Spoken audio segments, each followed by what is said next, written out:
Muito bem. Olá, Olá, dona Ana. Tudo bem, querida? Querida esposa, querida amiga, querida companheira.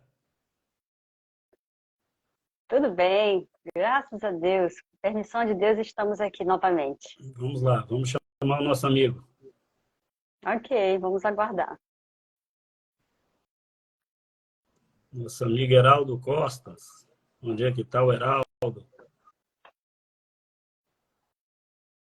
Heraldo. Pastor, só um momento. Vamos lá. Ó, Aí. Agora. Os ajustes finais. é isso aí. Que maravilha, maravilha. Pai do Senhor, presbítero Heraldo. A paz do Senhor, pastor Hélio. Um prazer muito enorme falar com o senhor. Mana, igualmente. Saudade de Prazer é todo vocês. nosso. Igualmente. Maravilha.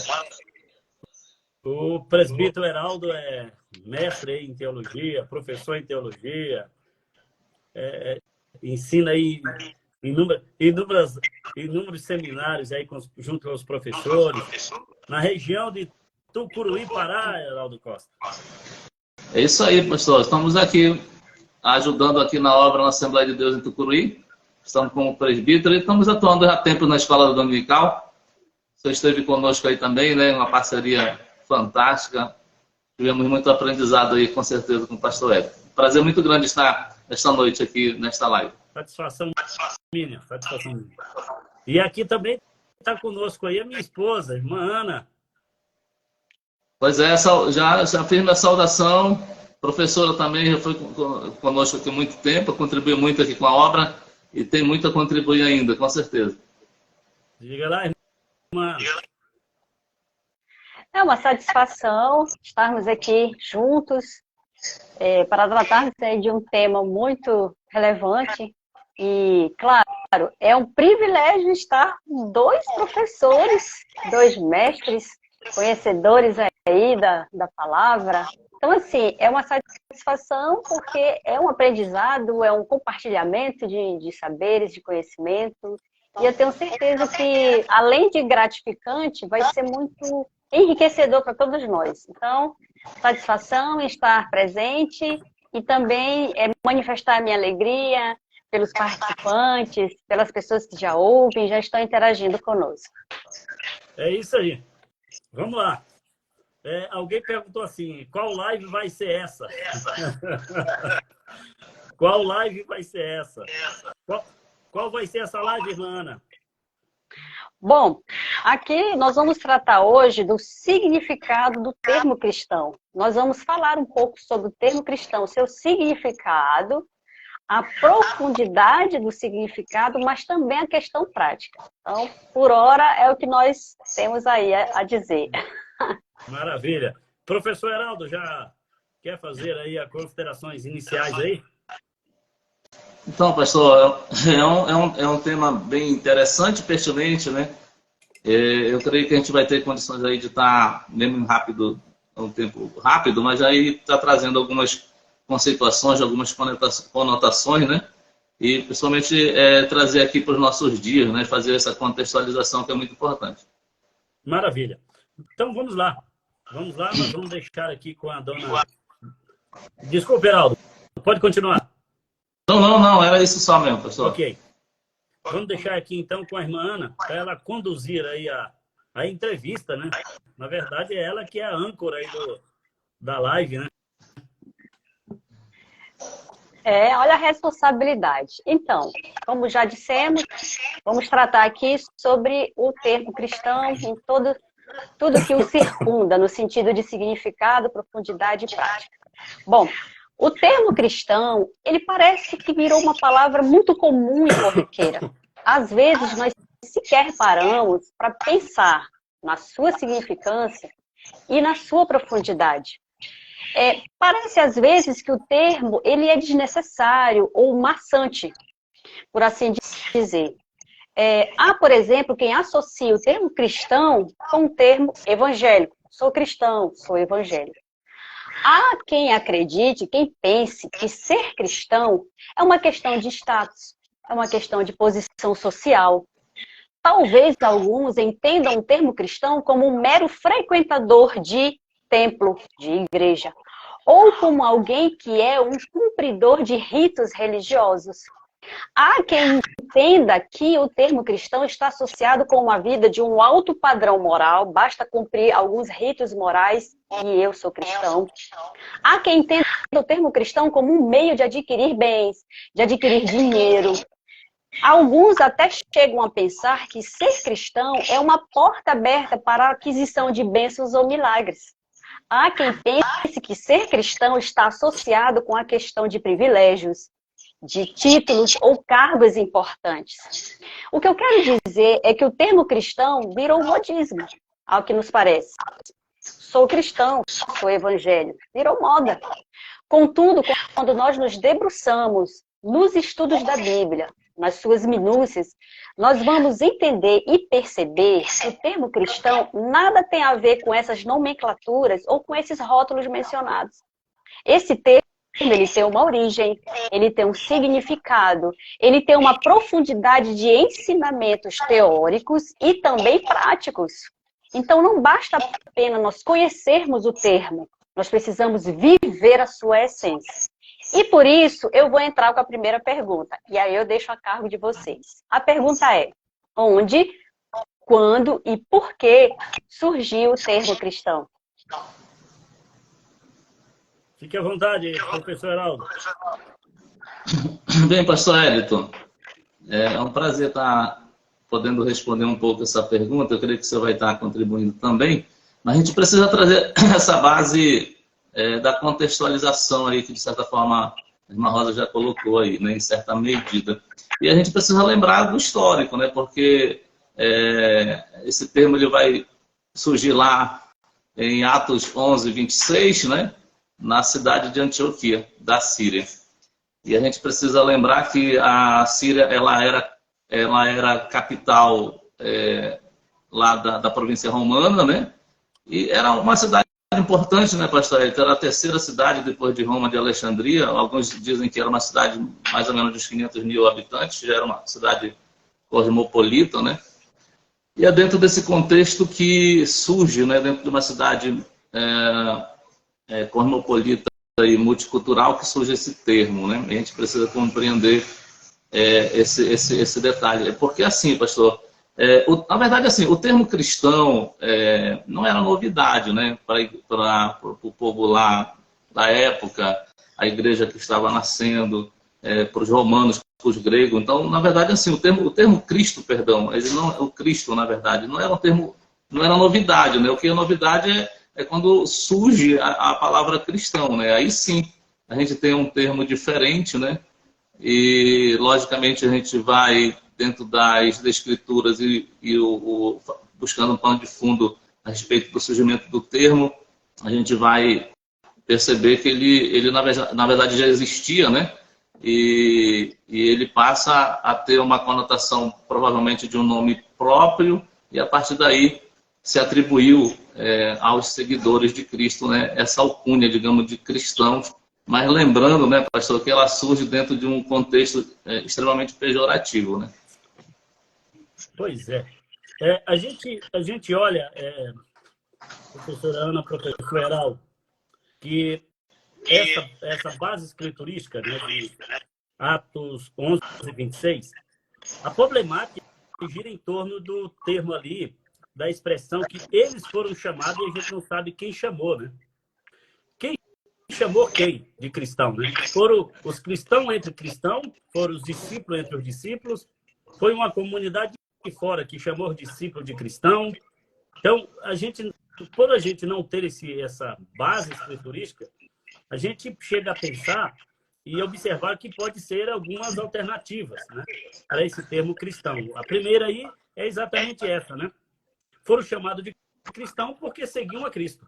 Então, eles seguidores de Cristo chamaram de cristão.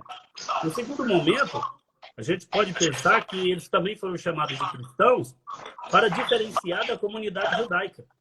E aí criaram uma separação, porque estamos se tratando da região da Antioquia, ali da Síria, né? Então, nesse momento, eles são chamados de cristão para dar uma separação. E em terceiro momento, é exatamente como você falou. É possível que eles tenham sido chamados de forma pejorativa, tenha sido chamados de uma maneira como se fosse para depreciação da imagem que eles estavam construindo, que era a imagem de seguidor do Cristo. Fica aí essa lacuna, né, que a gente não consegue. Quem chamou quem? Eles foram chamados por quem? A gente não... Eu, pelo menos, não consegui encontrar. Você tem alguma resposta para isso, professor Araldo? Não, não. A Bíblia ela não faz essa menção direta, né? Logicamente, a gente depreende que todo o contexto ali do nascedouro da igreja, né, já no mundo gentílico, o contexto informa isso, né, pastor? Que Barnabé chega ali e percebe que a obra ela é uma obra que tem origem em Deus, né? E ele autentica, ele foi como um auditor, digamos assim, né? Lá da igreja de Jerusalém para verificar o que estava acontecendo. E ele percebe que a obra realmente é genuína, é verdadeira, né? E ele nota que aquela igreja precisaria, né, de ensino, né? E a gente sabe que ele foi atrás do apóstolo Paulo, que está em Tarso, né? E a Bíblia diz que durante um ano, né, eles ensinaram, e aí ensinar pode se dirigir tanto aos membros da igreja propriamente dita já convertida, como aqueles que não eram crentes, não eram salvos, né? O certo é que eles passaram, a Bíblia diz que eles passaram o ano inteiro ali ensinando aquela igreja, e lógico que os resultados desse ensino não são ensino teórico, né, pastor Hélio, mas um ensino de cunho prático. A gente tem a ver, o que a Irmã Rosa falou, não entendemos apenas o cristão aí no sentido teórico, mas prático, né? A gente percebe que ali existiam dois grandes nomes, né? Duas grandes, digamos assim, referências do cristianismo daquela época, né?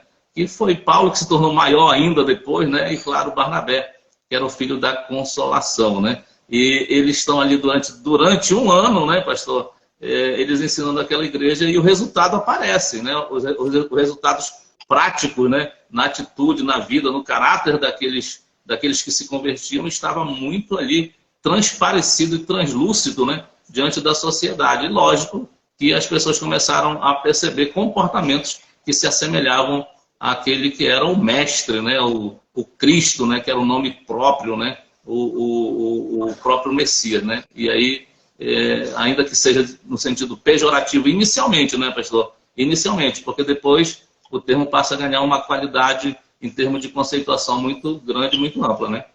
Perfeito, perfeito. É isso aí. Lembrando, né, aos irmãos que estão entrando, os amigos, sejam bem-vindos, que Deus continue abençoando. Estamos lá na Inglaterra. Tem um pessoal da Inglaterra nos assistindo, ultrapassando a fronteira. Quer arriscar o inglês aí, ô Heraldo? Nem um pouco, pastor. Vou ficar só ouvindo. Ok. Então pode seguir, irmã Ana. Professora Ana, minha esposa. Certo. Olha, muito bem colocada aí as iniciais em relação ao surgimento do termo. E eu percebi nas entrelinhas dos comentários de vocês que determinado grupo foi denominado assim. Bom, quando se trata de determinado grupo, isso me remete ou nos remete à questão da religião. Deixa eu abrir aqui um parênteses. Considerando que a religião pressupõe um conjunto de ritos pelo qual o homem ele tenta encontrar-se ou reconectar-se com Deus, e considerando que uma denominação, uma determinada organização, ela reúne várias pessoas com um propósito em comum, seriam os cristãos, aí vem a segunda pergunta, seriam os cristãos, nesse sentido, um grupo religioso ou um grupo denominacional, ou talvez um grupo de pessoas escolhidas para viverem benesses, status ou privilégios nesta terra? Isso seria ser cristão? Sim e não. Sim e Sim não. E não. Sim e não. Por quê? Porque o cristão ele se reúne num lugar, ele pertence a uma denominação. O cristão ele tem o aspecto religioso, porque a expressão religião vem de religar e ligar novamente com Deus. E de outra forma, o cristão também usufrui dos benefícios deste mundo a partir das bênçãos e do benefício de Deus. Então, seria sim e não. Não absolutamente, porque ele não é restritamente um ser religioso, um ser denominacional e um ser vivencial para viver apenas as benesses da terra. Isso não. Porém, o cristão, como um seguidor do Cristo, ele usufrui dos benefícios da terra. E aí eu deixo aí que hoje nós queremos mais ouvir o professor Heraldo, né? Pastor Wellington, eu concordo exatamente isso. Sim e não, né? É isso mesmo. Porque, assim, me permita fazer aqui três considerações em sequência a respeito da pergunta, né? Então, assim, pastor Wellington, se nós partirmos do pressuposto, como o senhor já colocou, né, que todo ser humano ele é tricotômico, né? E aí essa posição doutrinária é assumida, por exemplo, pela Assembleia de Deus, da qual nós fazemos parte, né? Nós diremos que sim, os cristãos eles são sim um grupo religioso, né? Alma, corpo e espírito, né? E se nós analisarmos assim a priori a necessidade, como você colocou, de ajuntamento, né?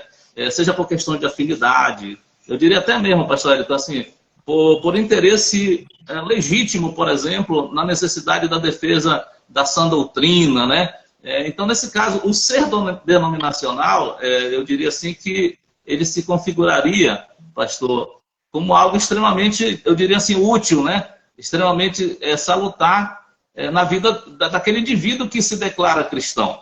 É importante esse ajuntamento, né? A reunião, a questão denominacional, por isso a gente está colocando sim e não, estamos colocando aqui o lado positivo da coisa, né?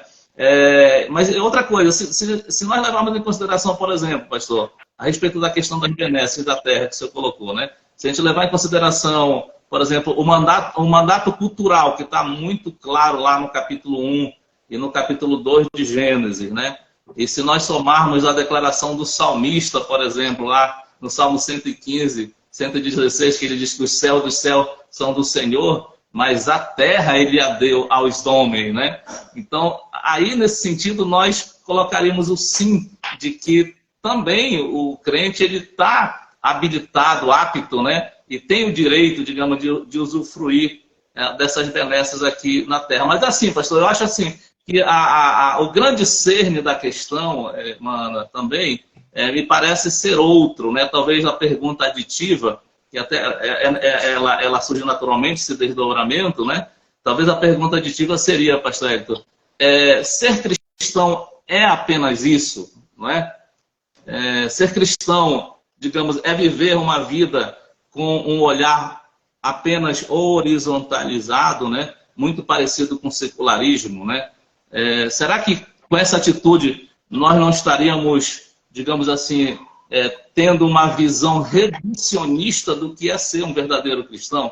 Essa que é a questão. Porque né, nós somos, como você está colocando, nós pertencemos a um grupo religioso, nós necessitamos de estarmos em ajuntamento denominacionalmente, né, uma questão de organização, de lógica, né? E nós temos direito a usufruir, como qualquer cidadão aqui neste mundo, das benesses da terra. Mas ser cristão é apenas isso, né? Será que se nós nos conformarmos apenas em viver o aqui e o agora, nós não estaríamos nos enclausurando numa visão reducionista, repito, né?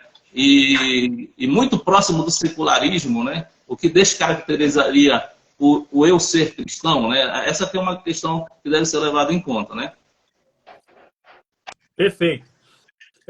A gente observa, professor Ana, professor Heraldo, que o ser cristão denota a característica espiritual de um ser humano comum como qualquer outro. Sim. Ele é um ser humano como qualquer outro ser humano nessa imensidão de universo que existe. E ele vive como qualquer outro ser humano vive. Ele necessita das mesmas necessidades que qualquer outro ser humano necessita, até porque ele é uma parte de um todo. Agora, no quesito espiritualidade, no quesito vivência espiritual, aí as questões inclinam para o lado do ser cristão, que aí vai denotar a sua vida de práticas espirituais. Mas a sua vida física, não é? E é um detalhe que a gente precisa observar. Por quê? Porque tem algumas pessoas que pensam que ser cristão é ser um ser especial, é ser um ser quase que extraterrestre, né? Parece que ele é planetário, é de outro planeta, ele é de outro universo. Interplanetário, né? Ele é de outra galáxia, né? É um ser que não pisa no chão, é um ser que flutua. Então, essas questões aí que existem em torno do termo cristão, ela precisa realmente ser elucidada e, como falou muito bem aí o professor Heraldo. Pois é, pastor, eu estava lembrando justamente da questão reducionista, porque são equívocos, né, pastor? E precisam ser consertados à luz das escrituras, né?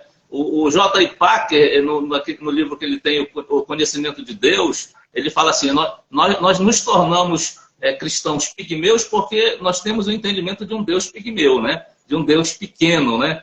E o Jerônimo, que é um dos pais da igreja, diz assim, a ignorância da escritura automaticamente se torna ignorância de Cristo, né? A gente precisa ter isso muito delineado para a gente entender que uma coisa depende relacionalmente da outra, né? Exatamente. Siga.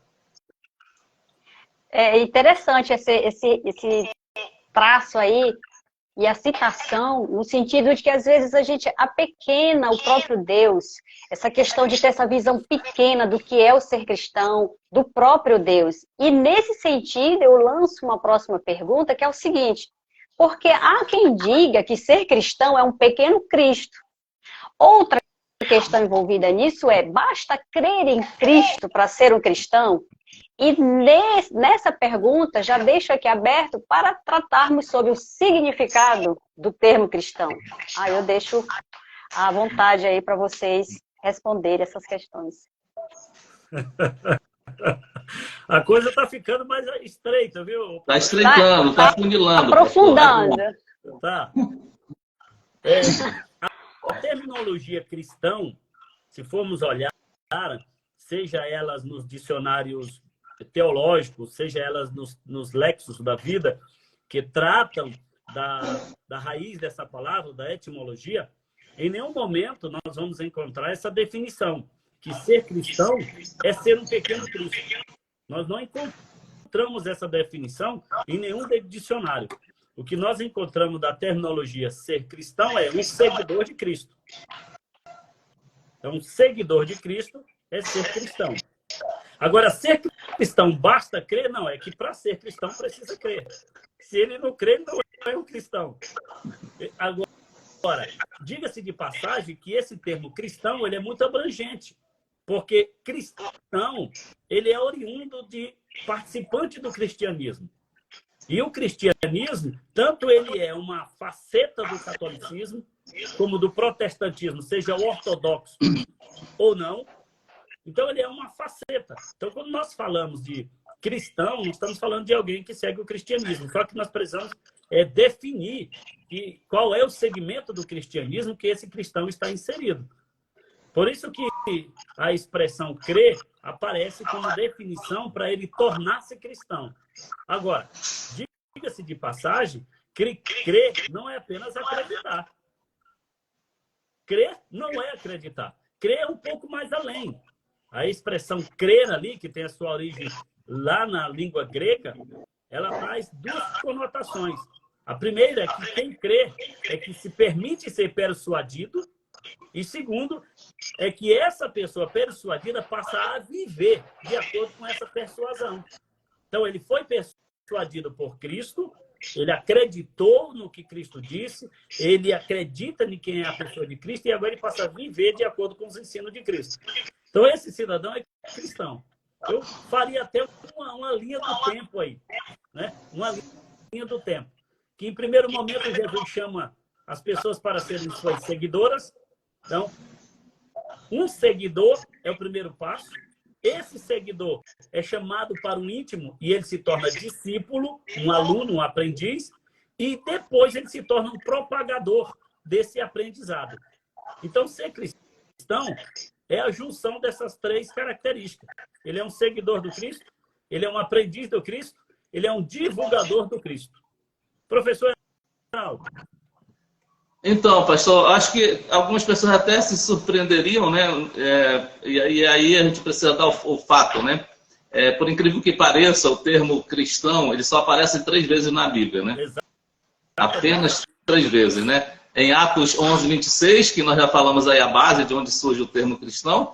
A outra é em Atos também, lá 26, 28, quando Paulo está diante do rei Agripa, né? Ele até fala de meio que ironizando Paulo, né? Quase tu me persuade a ser um cristão. Lógico que ele tá ali, digamos, se fosse a linguagem de hoje, meio que zoando de Paulo, né? E a outra a gente vai encontrar lá em 1 Pedro 4,16, né? Dentro de um contexto em que a gente vendo lá Pedro aconselhando os irmãos para que pudessem ter orgulho de serem vituperado, né? E zombado por causa desse nome, né?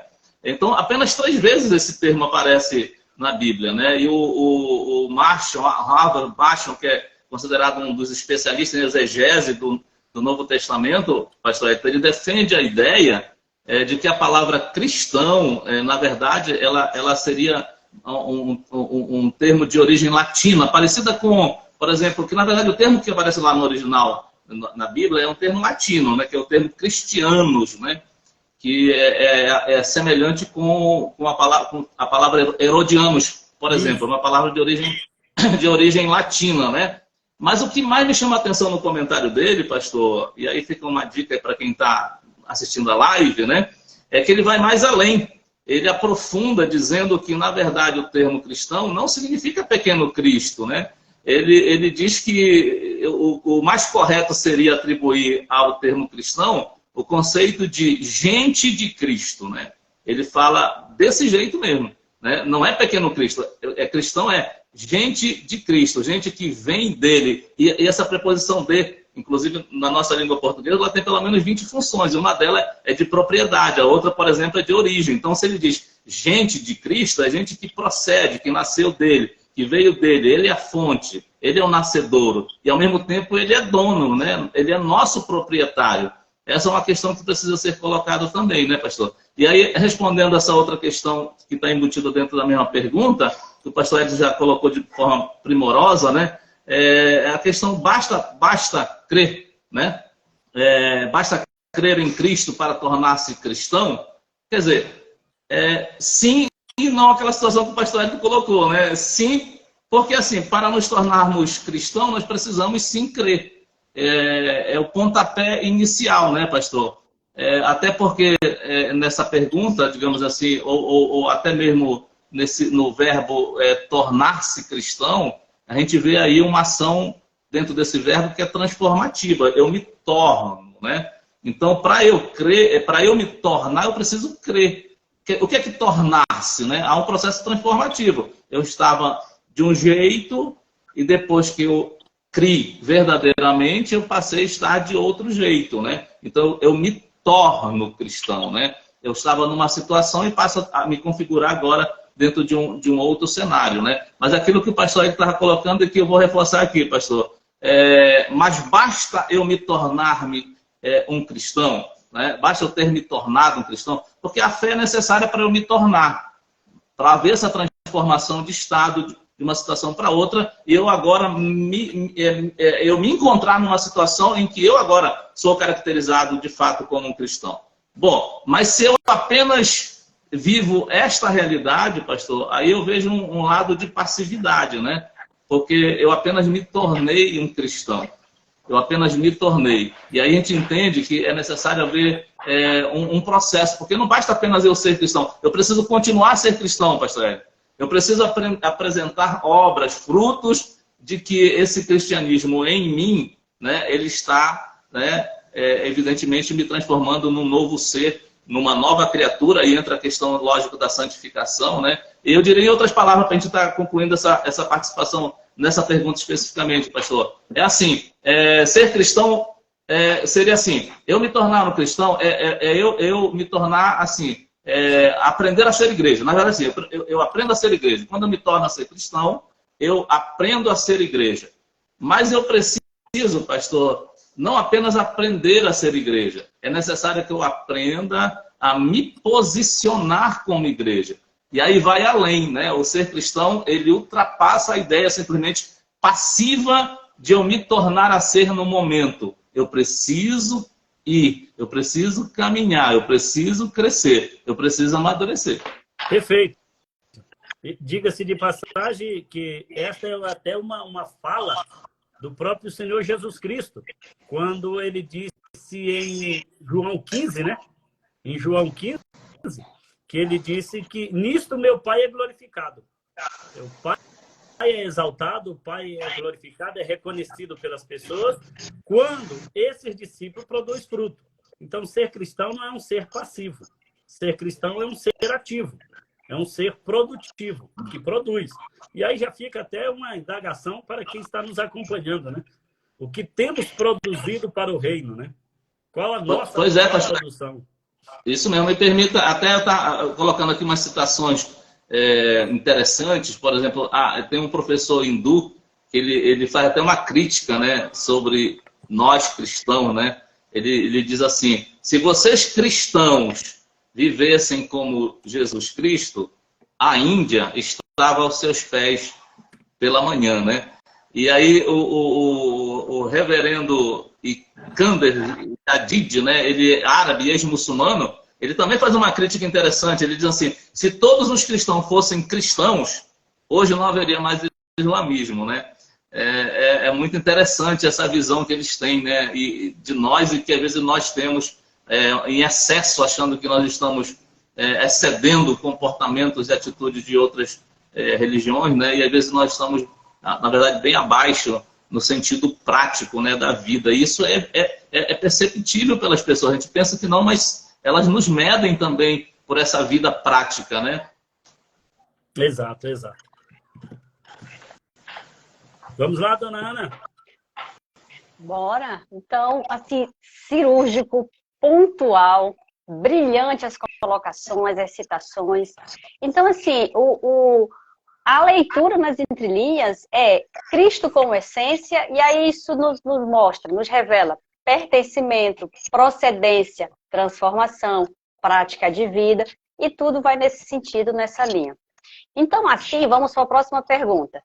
Em termos bíblicos, nesse processo de tornar-se, já que ser cristão não é uma questão passiva, mas ativa, então tornar-se cristão, no sentido bíblico, para tornar-se cristão, existe ali uma lista de critérios ou passos para alguém tornar-se cristão? E uma vez cristão, que manifestações, o que eu quero dizer, comportamentos ou externalizações são perceptíveis para quem está fora. Ou seja, como o cristão é conhecido ou reconhecido como cristão? Professor Heraldo.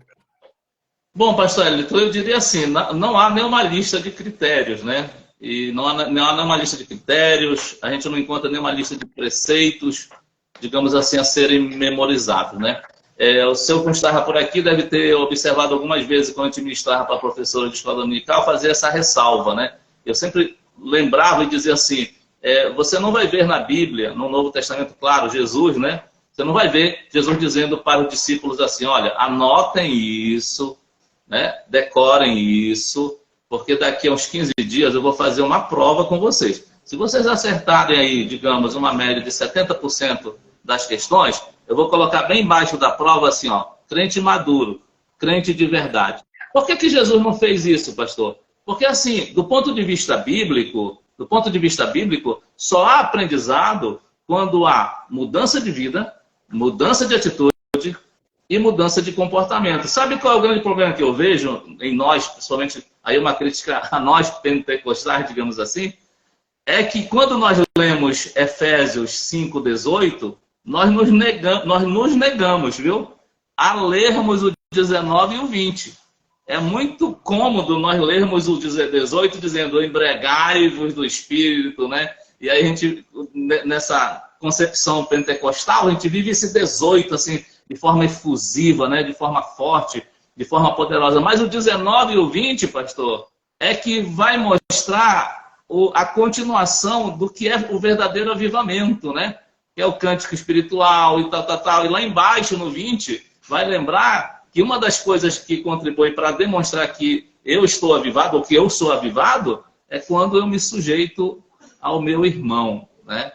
Sujeitai-vos uns aos outros. E veja como isso é difícil e precisa aparecer na vida daquele que diz que é crente, que é maduro, né? Enfim, né, pastor? Verdade. Nós temos como base fundamental, né, Heraldo, a igreja primitiva. É o nosso modelo. Tudo parte de lá. Então, lá é a nossa base de onde nós extraímos as lições práticas de vida, as lições espirituais e de convivência. É de lá que nós extraímos. E quando nós olhamos para a igreja primitiva, a gente observa que os pilares de convivência da igreja primitiva, ela está antagônica com os pilares da vivência do dia de hoje. A gente observa lá atrás que a igreja primitiva, ela tinha um estilo de vida tão transparente, mas tão transparente, que a vida era comum entre todos. Então, não existia um exclusivismo, uma separação, não existia... Era exatamente isso, era um vivendo para o outro, era um servir o outro. O prazer era servir. O prazer era servir de apoio ao irmão, de servir de apoio para o outro, era ter e dividir, para que os dois tenham e para que nenhum só tenha, né? Aquele velho trocadilho, né? Eu divido para que mais pessoas tenham. Então, era esse o caminho da igreja primitiva.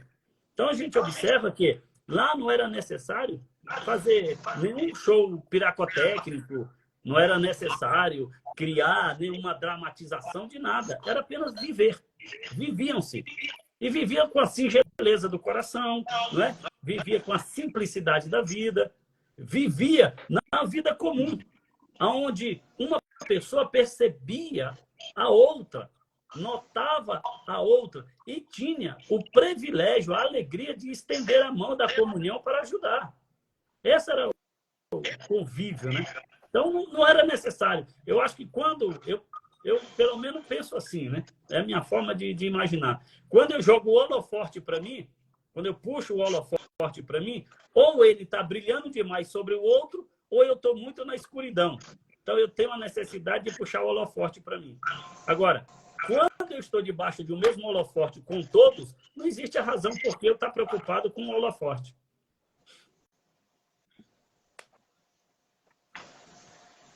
É isso, né? Esse amadurecimento, ele pressupõe isso, né, pastor? Então, assim, não tem uma lista, irmã, pastor Hélito, mas existem os frutos, né? Existe a ponta do iceberg, e a ponta do iceberg, ela demonstra muito que está debaixo, né? Nos 90% emergido do iceberg, né? Então, os comportamentos, as atitudes, elas demonstram, sim, se há maturidade, se o cristão é verdadeiro, né?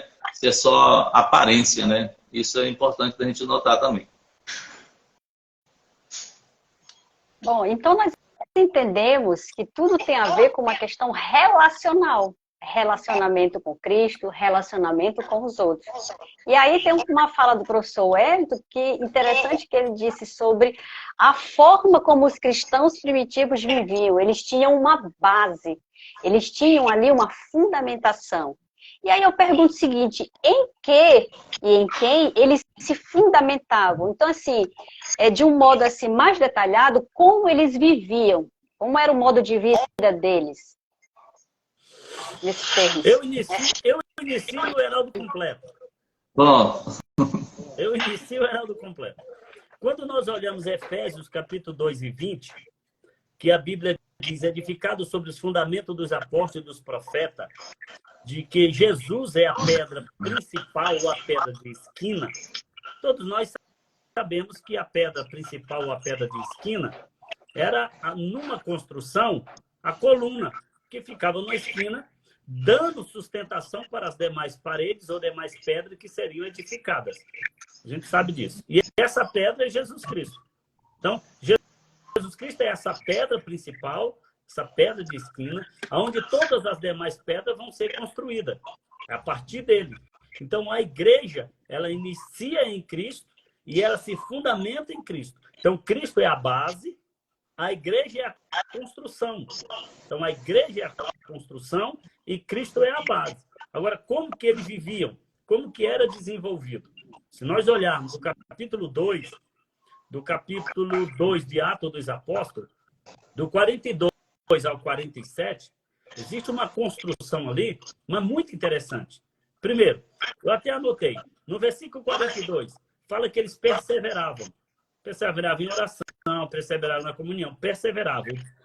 A palavra-chave ali é perseverança. No versículo 43, a palavra-chave é temor. Então, eles perseveravam e temiam o nome do Senhor. Versículo 44, diz que eles criam. Então, perseveravam, temiam, criam. No versículo 45, a palavra-chave é generosidade. Então, olha, perseveravam, temiam, criam, eram generosos. Versículo 46, a palavra-chave ali é contentamento. Então, construindo a linha, seria perseveravam, temiam, criam, tinham uma vida de generosidade e viviam contentamento. Versículo 47 diz que eles jubilavam por tudo isso. Por causa dessa construção, o versículo 47 diz assim, e Deus acrescentava à igreja as almas que iam se salvando. Então, era uma forma de Deus dizer assim, eu vou dar uma recompensa para vocês. Por quê? Porque vocês perseveram, porque vocês temem, porque vocês creem, porque vocês são generosos, porque vocês são contentes, porque vocês jubilam pelas coisas de Jesus Cristo. Vou retribuí-los. Retribuí-los com o quê? Com mais pessoas, para aumentar a comunidade e vocês aprenderem a viver em comunidade. Professor Arnaldo.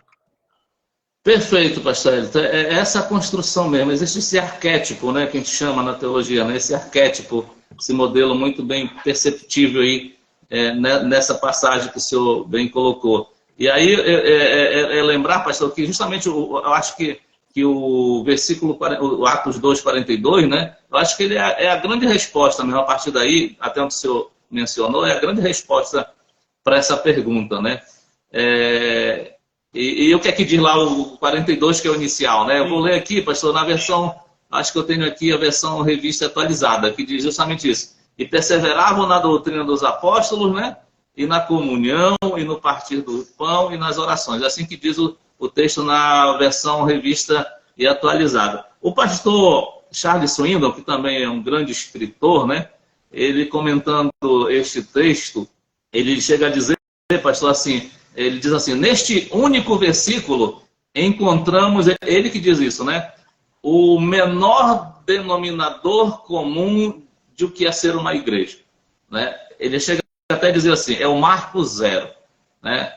As coisas começam aqui, né? E é bom que se ressalte, pastor Elton, que o que está nesse versículo, que é o 42 em diante, ali essa passagem que o senhor acabou de ensinar brevemente, né? Não é apenas uma descrição, não é apenas o arquétipo, né?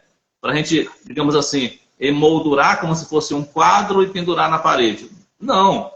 Além de ser uma descrição do que a igreja verdadeiramente vivia como cristianismo, não é apenas uma descrição, é uma prescrição, é uma recomendação para que nós hoje vivamos também, né? E aí, lógico, quando a gente pega apenas o versículo 42 e lembra que quando fala de doutrina aí, não é de qualquer doutrina, ele especifica a doutrina, né? Que a doutrina aí é a dos apóstolos, volta a colocar a preposição de, é origem, é fonte, é nascedouro e é propriedade, né? Digamos assim, né? Então, essa doutrina é a dos apóstolos. E quando fala em comunhão aí, pastor, o termo usado é koinonia, né? E não tem a ver com aqueles almoços que geralmente a igreja se reúne no final, até um café da manhã no final de trimestre de escola dominical, né? Ou faz um encontro de irmãos no Natal, no Ano Novo, por exemplo. Não, a koinonia não tem a ver com esses momentos, embora esses momentos também possam fazer parte.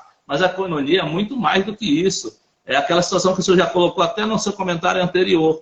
Lembrando que a igreja ela se importava um com os outros, né? Não era se importar no sentido de fazer mexerico, de fazer fofoca, de querer saber da vida do outro para estar espalhando, não. Eles se importavam porque eles se viam como um membro do corpo. Então, quando um membro... Vamos imaginar, pastor, eu aqui, metaforicamente falando, né? Por exemplo, se um dedo meu aqui, esse dedo meu aqui, ele é cortado, ele sofre um dano, foi ele apenas, mas o corpo todo meu sofre. Porque, possivelmente, pela infecção, eu vou ficar febril. Né? E como diz o pastor Nieder Lopes, né? O braço, que não tem nada a ver, vai tomar uma injeção, né? Para que eu melhore. O braço não tem nada a ver, não é ele que está doente, mas vai sofrer agulhada para receber o remédio para que o corpo todo volte, né? Então, era mais ou menos esse conceito que se tinha lá. E quando fala de partir de pão, lógico, está falando da Santa Ceia, né? E muito diferente aí, pastor, do contexto lá, quando nós encontramos Paulo, né? Falando com a igreja de Corinto, que estava lá uma bagunça. Aqui não. Aqui é o modelo correto, né? Porque o batismo fala de perdão de pecados, arrependimento, né? Mas a ceia, o partir do pão, fala de comunhão, né? E quando fala aqui em orações, não é apenas eu me dobrar e falar que, logicamente, o comum de nós orarmos, né? Mas a oração que envolve, lógico, adoração, né? Confissão de pecados, né? Gratidão, e uma série de questões aí que a igreja precisa aprender. A nova geração precisa aprender, pastor, a viver isso, né? Perfeito, perfeito. Deixa eu dar um destaque aqui para algumas palavras-chave nessa fala de vocês nos comentários.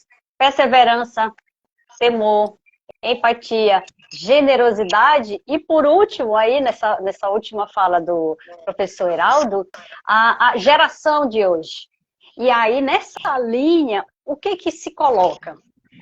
Diferença do ser cristão daquele tempo, né, dos séculos passados, para a geração atual. Há alguma? Como compreender essas diferenças? O que foi que mudou?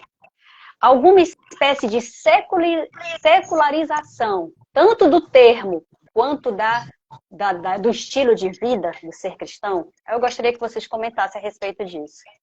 Quando nós estávamos em Tucuruí e fazíamos o programa da Escola Bíblica Dominical pela Rádio Filadélfia, nós sempre atuávamos desse jeito, né? Eu startava e o professor Heraldo dava o complemento. Eu startava e ele dava o complemento, né? Então, aqui vai a mesma dinâmica, tá, professor Heraldo? Que é para a gente relembrar os bons tempos que nós tivemos aí em Tucuruí, né? Perfeito. Estamos recordando isso, pastor. Aqui, com certeza. Memória e o coração. Amém. Obrigado pelo carinho. Ser cristão naquela época era um estilo de vida. Na época da igreja primitiva, na época da igreja apostólica, era ter um estilo de vida. Era a maneira como eles viviam. Enquanto que nos dias de hoje, trazendo assim a grosso modo, é um status. Hoje é status. Naquela época se vivia exclusivamente para o Senhor Jesus. Mesmo que isso incorresse em prejuízos, em perdas, em detrimento de qualquer coisa, se vivia para o Senhor. Hoje, ser cristão é estar na mídia. Ser cristão hoje é desfrutar de um mundo irreal para poucos. Para poucos. Por isso que surge essa ideia de que um cristão nos dias de hoje, quando ele é comparado à luz da Bíblia, ele muito difere dos personagens bíblicos. Sem entrar em muitos pormenores, mas é pegar um líder hoje e colocar ele lado a lado com o Paulo e se vê um contraste abissal. Brutal, né? Pega um crente na época da igreja primitiva e vamos imaginar aí de um Filipe da vida, que era apenas um diácono.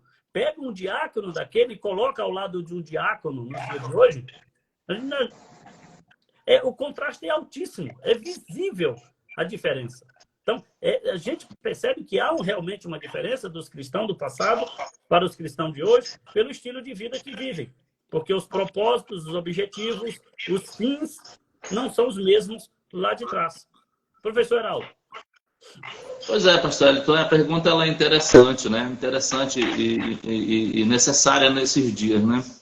Porque assim, ainda que a gente não tenha vivido, lógico, né, pastor, os séculos passados, não temos como ter vivido, mas a história ela registra, né? A gente não tem como fugir do registro histórico, né?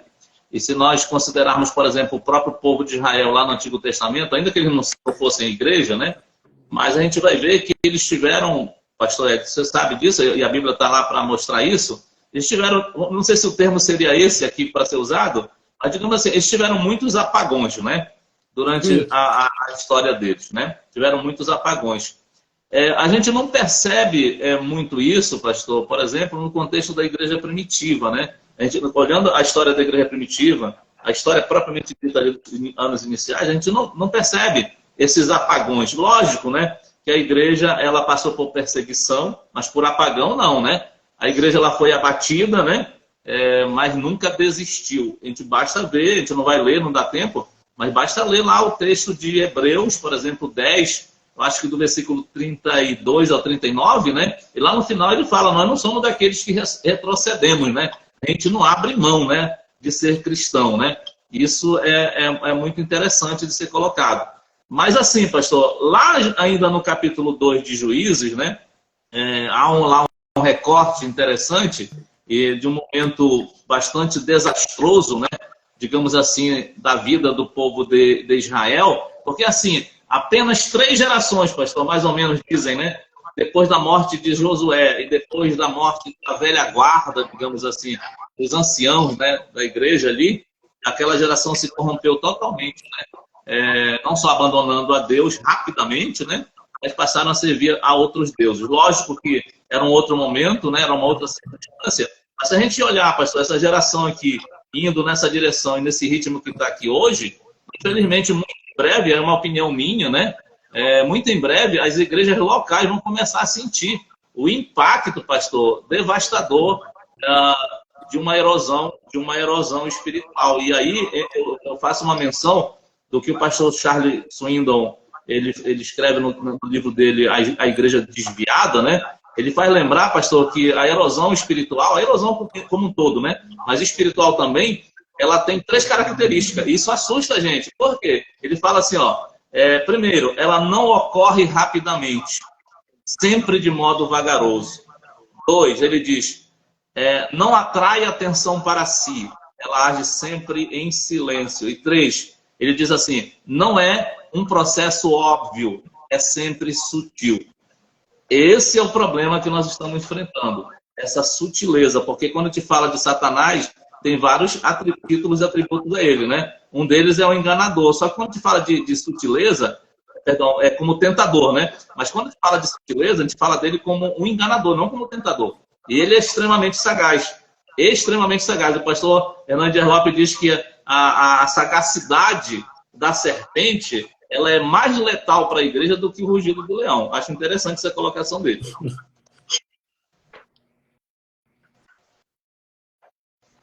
Vamos, Ana. Vamos lá, perfeito. Perfeita colocação entre a diferença aí dos cristãos, o estilo de vida dos cristãos primitivos e a geração atual. E aí eu escutei algumas palavras, por exemplo, desafios, por exemplo, leões, e isso vai nos remeter à questão da perseguição. Então, dentro ali da construção, tanto bíblica quanto histórica, dos primeiros cristãos, quando nós lemos ali Atos, a partir do capítulo 4, por exemplo, capítulo 4 até o capítulo 8, nós temos um exemplo ali de Estevão, que Estevão ele foi perseguido, apedrejado, e, digamos assim, o primeiro mártir cristão. Bom, eu até trouxe um trecho aqui, eu gostaria de ler, nessa linha, que diz o seguinte: se o tigre chega às paredes, se o Nilo não cobre os campos, se o céu não se move, ou se a terra o faz, se há fome, se há praga, o brado é cristãos aos leões. Então foi interessante a fala do Heraldo quando ele fala sobre os leões, e aí isso nos remete à questão da perseguição. Esse trecho que eu li foi o imperador Tertuliano que escreveu, porque na visão dele, no entendimento dele, tudo que acontecia de errado no Império Romano era atribuído aos cristãos. Nós temos ali, a partir de Atos 4 com Estevão, né, Atos 4 a 8 com Estevão, o desencadeamento de uma série de perseguições. Nós vamos ver ali vários imperadores, por exemplo, nos primeiros séculos, Nero, Domiciano, Trajano, Adriano, Tertuliano, então vários imperadores, e assim, nos séculos XV, e a perseguição ela continua. Então, a questão que se coloca aqui é perseguição, e eu gostaria que vocês comentassem o antes e o agora. Bom, eu olharia duas ocorrências bíblicas. A primeira é quando o Adão é tentado ali, perseguido, ainda no Jardim do Éden. Por quê? E aí a gente vai criar esse raciocínio. Porque lá no Jardim do Éden, o Adão é tentado de fora para dentro. Quando chega aqui no Novo Testamento, o Tiago vai escrever para nós que hoje nós somos tentados, né, de dentro para fora. Então aí nós temos as perseguições. Quando elas vêm de fora para dentro para minar as minhas estruturas, porque eu tenho uma estrutura bem feita, uma estrutura original, e quando essas perseguições são eu mesmo que provoco pelo estilo de vida ruim que eu estou vivendo. Então, na geração passada, nós temos os cristãos que sofriam pela sua originalidade. Assim, a grosso modo. Eles sofriam por causa da sua originalidade. E muitos cristãos, hoje, sofrem por sua falsificasidade. Então, eles falsificam o falso evangelho, criam uma certa ruptura no que é real e sofrem por causa disso. Por isso que Jesus disse o seguinte: se vós sofreis por minha causa, glorificai. Agora, se vocês sofrem porque adentram em assuntos alheios, porque vocês entram por caminhos que não deveriam, nisso não há glorificação. Então, eu mexeria, professor Heraldo, na origem da perseguição. Que perseguição é essa? A sua base, na sua origem. Mas perfeito, né, professor? Não, então, esse relato histórico que a professora Ana colocou aí, contextualizando, né? O senhor também fez aí um apanhado rápido aí para trás. É lógico que quando a gente pega esse recorte bíblico, a gente consegue perceber, até o texto que eu falei de Hebreus, né, lá 10, 32 a 39, ele está dentro dessa contextualização, de que havia ali uma eles eram genuínos, né? E por causa disso eram realmente perseguidos. Havia perda de propriedade, perda de liberdade, que eram presos, né? E, logicamente, até a morte, né? Então, veja que eles continuavam a marcha, né? Não abriam mão de ser cristão pela convicção verdadeiramente que tinham, né? E trazendo para os nossos dias, a gente não nota exatamente essa mesma questão acontecendo, mas aquilo que eu citei agora do pastor Hernandes Dias Lopes, né? A sagacidade, ela tem um poder muito grande, né? E a gente vê que a igreja hoje, nos últimos tempos, ela tem sido, sim, de certa forma, como o pastor Hélio falou, seja de fora, seja de dentro, né? A gente percebe a igreja sendo alvo, né? Só que parece que Satanás ele mudou um pouco essa questão da estratégia, né? Ele não age mais assim de forma tão... Porque assim, quando fala lá do rugido do leão, está falando de algo que você, por exemplo, aqui no Brasil a gente não tem naturalmente o leão nas nossas matas, né? Através do documentário a gente sabe que quando um leão ele ruge, né? A gente vê em filme, em cenas de filme ou documentário da África, até mesmo os pássaros eles voam, né? Porque aquele rugido, né? Aquele brado, né? Ele atemoriza. E quando ele ruge, tem a ver com aquela perseguição mais ostensiva, né? A perseguição mais declarada, né? Digamos, que se faz hoje contra a igreja. Então, quando o leão ruge, a gente tem condições de perceber de onde vem o rugido. De repente, até tempo de se preparar contra o ataque, né? De se armar melhor contra o ataque. O problema é que quando Satanás ele persegue a igreja, não como um leão, mas como uma serpente. Porque aí que está o grande perigo, a questão da sutileza, né? A questão da sagacidade, né?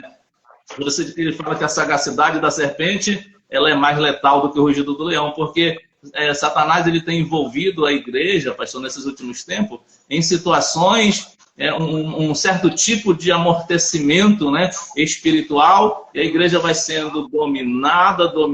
Uma prova disso é o que está surgindo hoje aí, a chamada teologia progressista, né, invadindo muitas denominações, né, e digamos, descaracterizando, né, quando fala descaracterizar é mudar o caráter, né, mudar a essência do que é ser igreja, do que é ser cristão, né. Exatamente, é isso. É isso. Quando a gente olha para trás, né, as perseguições eram para destruir a originalidade. Hoje, não é mais, porque aparece assim, que a nossa originalidade já está corroída. Né? Então, essa sutileza. Hoje, eu até digo, Heraldo, que uma das obras de Satanás não é mais tirar ninguém de dentro da igreja, é distraí-lo dentro do templo. Perfeitamente, as distrações. As distrações. Dentro do tempo. Perfeito. Só fazer uma citação aqui, acho que do John Wesley, ele tem aquele livro O Mestre Fora da Lei. Eu achei interessante desse contexto aí, que ele diz assim, um desajustado, falando de Jesus, ele fala, causa muito mais prejuízo à igreja do que 50 ateus, né? E ele continua dizendo assim, se a sua espiritualidade não se encaixa na vida normal, ela é uma espiritualidade apenas religiosa, né? Ou seja, é um perigo. E ele finaliza o comentário dizendo assim, a falsificação, que foi o que você colocou agora há pouco, né? A falsificação da moeda de um país arruína toda a sua economia, né? É uma linguagem metafórica para nos alertar de que a moeda aí, nós estamos falando da palavra, do ensino, da sã doutrina, né? A moeda da igreja, digamos, né? Se ela for falsificada, ela com certeza vai arruinar todo o empreendimento, né? Que diz respeito àquilo que a gente considera como cristão, né? Como igreja, né? Perfeito. Lembrando os irmãos que estão aí conosco, que se a live cair, a gente levanta ela de novo aí para um segundo bloco. Mas se deixar, nós vamos lá para a gente concluir. Perfeito. Estamos aí já caminhando para os finalmente. Muito boas construções, os comentários. E assim, o que nos parece é que antigamente a perseguição ela era assim no sentido de explodir. E agora a perseguição é no sentido da implosão. É o que parece. Né? Não sei se a construção aí, esse entendimento se alinha com as respostas. Certo? Perfeitamente. Perfeito. Okay. Então, nós vamos fazer agora, já caminhando para o final, uma espécie de bate e volta.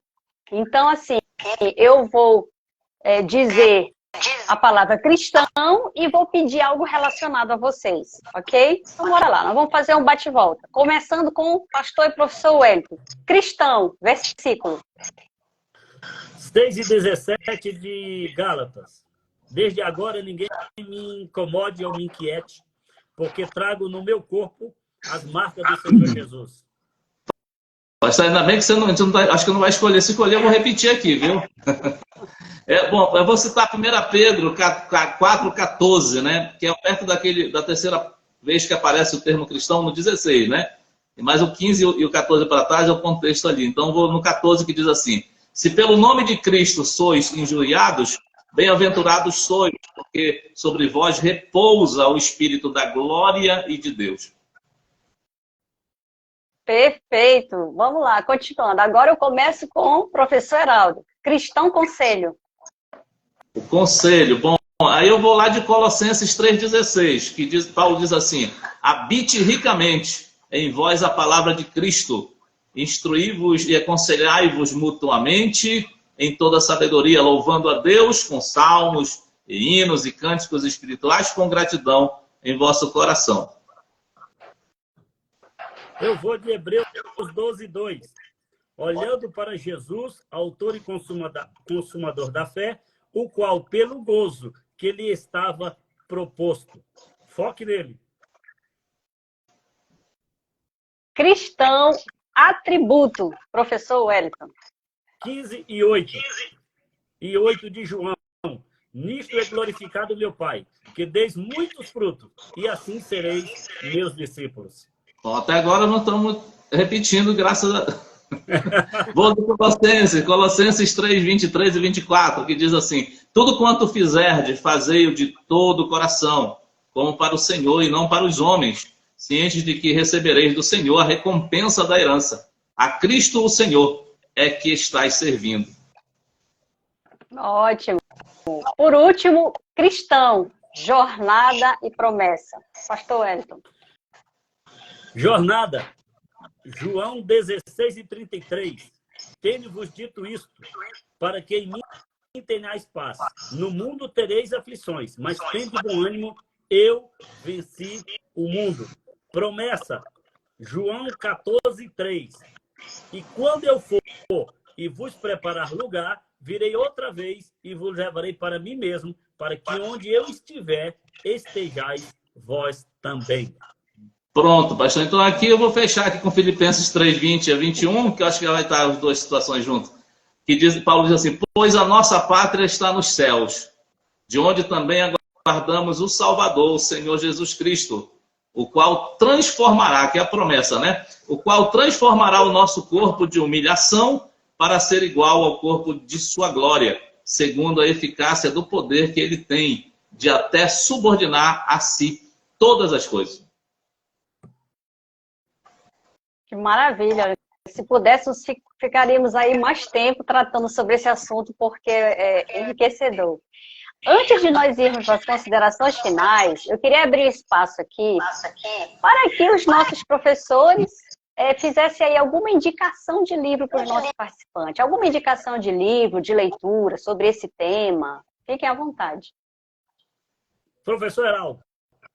Bom, pastor, então eu vou assim, tem muitos outros, né? Mas eu vou mostrar aqui, eu acho que não tem problema, a live é nossa, né? Sim, aqui, ó, esse livro aqui que eu recomendaria, que o autor é Rodrigo Bibo, O Deus que Destrói Sonhos. É importante para essa nova geração, porque aqui está, a gente nem falou, mas aqui está dentro, pastor Wellington, uma das modas atuais de teologia, que é a chamada teologia good vibes, né? Que onde Deus ele é considerado um servo nosso, né? A gente faz um Deus conforme o nosso gosto, né? E o Rodrigo Bibo faz uma crítica interessante. O Deus que destrói sonho, Deus destrói sonho, né? Importante te colocar. Eu queria citar mais dois aqui rapidamente, pastor. Eu até citei esse aqui do John Edwards, que é Um Mestre Fora da Lei. Ó. É um livro da CPAD também, né? Bastante interessante. Eu recomendo a leitura. E por último, esse aqui não é da CPAD, mas é do autor aqui, que é o do John Stott, né? O Discípulo Radical. Eu recomendo esse livro. Inclusive, estou lendo ele, finalizando ele. Eu considerei ele assim, uma das melhores leituras que eu já fiz nos últimos tempos. Um livro pequenininho, mas muito fácil de ler, muito interessante. Deixa eu pegar um aqui para mostrar. Deixa eu só pegar um aqui para mostrar. Um minutinho eu já mostro aqui. Deixa eu só virar as costas aqui. Pode conversar aí que eu já venho. Ah, sim. Pois é, então. Certo. Então, é isso. Então, é muito interessante estar tratando desses temas, né? São situações que a gente está vivendo atualmente e que a gente precisa estar trazendo, né? Para ser discutido, para ser debatido, para ser comentado, né? Eu acho, assim, muito importante. Sim, é importante, professor Heraldo, porque o que parece é que com o passar do tempo vai caindo em desuso, vai caindo no esquecimento, e aí as pessoas acabam se acomodando e deixando a sua essência. Então, a ideia, claro, uma delas é trazer de volta a essência, não apenas do termo, mas da vida cristã em si. Vamos lá, professor Wellington. Aqui tem indicação de livro. Aqui tem um livro, eu só vou indicar um livro, até porque a espessura dele é bem generosa, né? Bem generosa. Então, esse livro talvez Jesus reflita ao contrário, né? Jesus, aproximação histórica. Jesus, ótimo. aproximação histórica. Um Qual livro espetacular para quem quer conhecer o Senhor Jesus na sua inteireza, né? Eu não tenho, qual é a editora? Editora Vozes. Vozes, tranquilo, vou procurar. Agora, tem esse livro aqui, que esse aqui é o melhor de todos, né? Esse eu indico para todos. Tenha em casa esse livro e não deixe ele ficar na prateleira. Leia a Bíblia Sagrada. A Bíblia. É a melhor indicação possível, né? Não tem melhor. Perfeito. É isso aí. Então, passa a palavra aí para os senhores, para nós já fazermos as considerações finais e, em seguida, os agradecimentos, encerrar com oração. Então,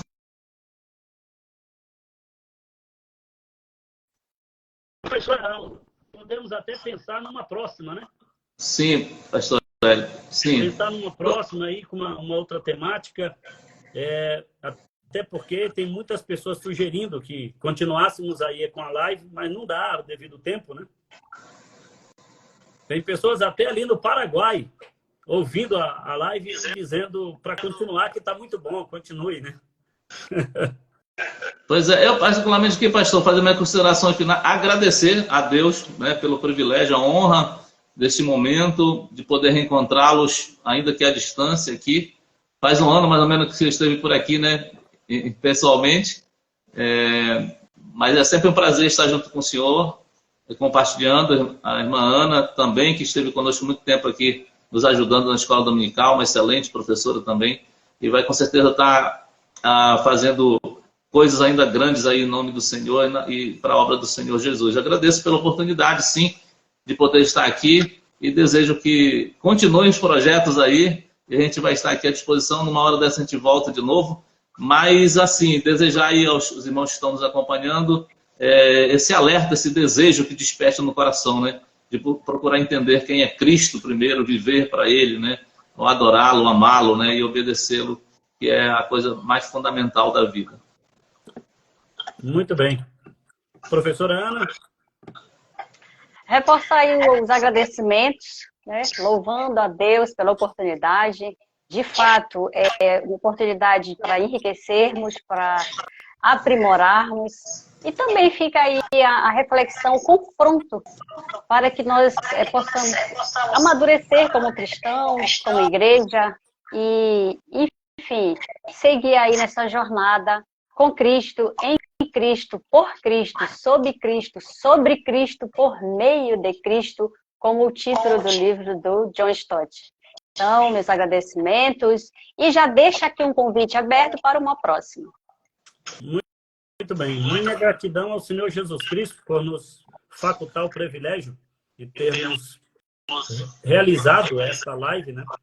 E de uma forma direta e até indireta, contribuir para o entendimento do cristianismo, do evangelho e na divulgação da pessoa do Senhor Jesus Cristo.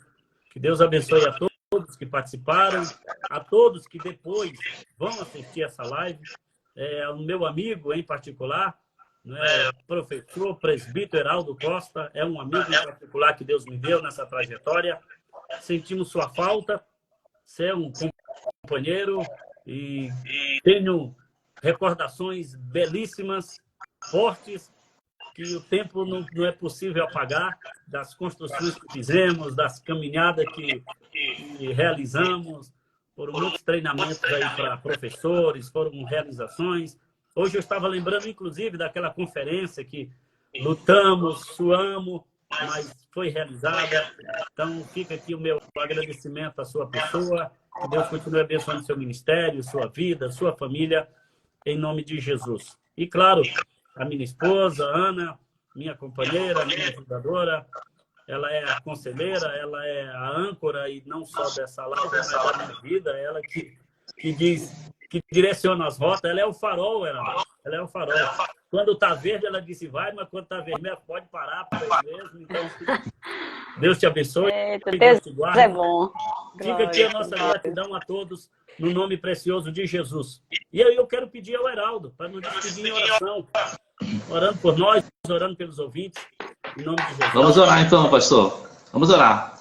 Amado e soberano Deus, Senhor de toda a glória, a Ti a honra, o louvor, a adoração e a gratidão, Pai, por esses momentos, Senhor, pelo privilégio de estarmos aqui nesta live, ó Deus, participando desse momento importante, onde estamos, Pai, de certa forma, ó Deus, fazendo comentários, estamos, ó Deus, tratando da Tua palavra, assuntos relacionados ao teu reino, Senhor. Pai, a nossa gratidão, Senhor, pelo aprendizado de mais uma vez estarmos, ó Senhor, podemos obter nesta live. Que tu continue abençoando a vida do pastor Wellington, da irmã Ana, Senhor. Continua abençoando a vida daqueles que nos acompanharam, estão nos acompanhando até este momento, aqueles que estarão futuramente, Senhor, assistindo a gravação desta live. Dá vitória a cada um dos teus filhos, abençoa poderosamente o teu povo, a tua igreja, Senhor, e que a cada dia mais possamos compreender a necessidade e a magnitude, Senhor, de querermos ser, de desejarmos ser, Senhor, semelhante a Ti, para a honra e para a glória do Teu santo nome. Nós te pedimos e te agradecemos em nome de Jesus. Amém. Amém. Um abraço. Um abraço a todos. Valeu, meu amigo. Um beijo. Tchau, tchau. Valeu, obrigado pelo Obrigada. convite. Um abraço. Fique com Deus. Abraço.